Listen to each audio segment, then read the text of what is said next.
شكرا يا محمد بيه. برحب بالدكتور باسم. يعني الحقيقه انا كنت دايما بفضل ان انا اتكلم مع الدكتور باسم وهو مش موجود عشان ما حدش يعني لا يعني الحقيقه تذكره بالخير يعني دايما. يعني انت مثال مشرف للمسؤول المصري بعد ثوره 25 يناير بجد.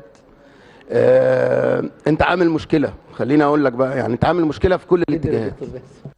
يعني انت عامل مشكله للمعارضه لانها وصلت بينا ان احنا الوزير الوحيد من وجهة نظري او يعني من القلائل اللي شغالين في هذه الوزارة بيطالب بان هو يقال. فانت عامل مشكلة في الحتة دي، انت عامل مشكلة كبيرة للفلول، انت عامل مشكلة كبيرة للثورة المضادة، لازم تكون فاهم كده.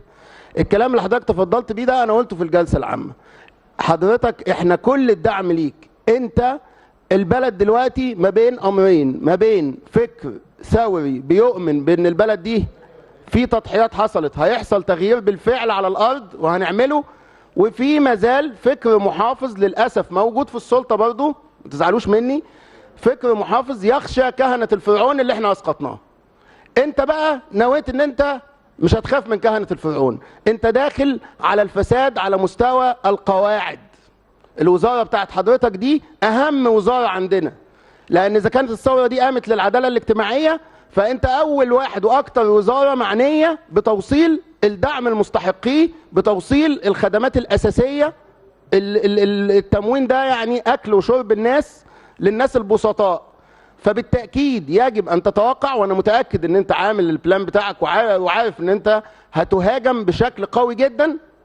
وأنا بقول لحضرتك أنت داخل، احنا يعني ثورة 25 يناير المجيدة طيرت رأس جبل الفساد. انت بقى شغال مع الهرم على مستوى القاعدة في الفساد ده. يعني ما حدث للشهداء الشرفاء من موظفين وزارة التموين الحقيقة، وانا طالبت في الجلسة العامة بانه يعاملوا نفس معاملة شهداء ثورة 25 يناير، وهذا حقهم وحق كل يعني موظف دولة شريف في هذه الدولة. الحقيقة كلهم يجب ان يعاملوا.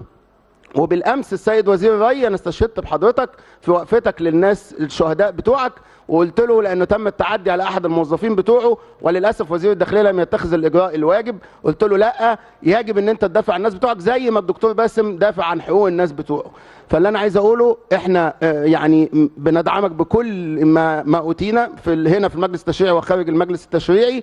حضرتك مثال مشرف لثوره 25 يناير، مثال مشرف للمسؤول اللي مش بيقول ان الثوره دي كلام، لا انت بتطبقه على الارض. واجه وقاوم وربنا يحميك ويوفقك واحنا معاك. انا لا بشتغل في مجال التموين، انا راجل مهندس معماري بعيد عن مجالك خالص، انا لست من الحزب بتاع حضرتك، انا من حزب الوسط، حزب تاني اخر بينزل منافس ليكم في الانتخابات. ولكن انا افهم المعارضه الحقيقيه، ان انا لما اشوف شيء ايجابي يجب ان انا اشجعه وادعمه، عشان انا بحط مصلحه مصر هي اللي فوق، وبنزل يافطه الحريه والعداله والوسط والنور وكل اليافط دي. اللي يبقى في مصلحه الثوره لا يمكن هنقف مع الثوره المضاده، لا يمكن هنقف مع الثوره المضاده، وهنفضل واقفين مع مربع الثوره لاخر لحظه. شكرا لحضرتك.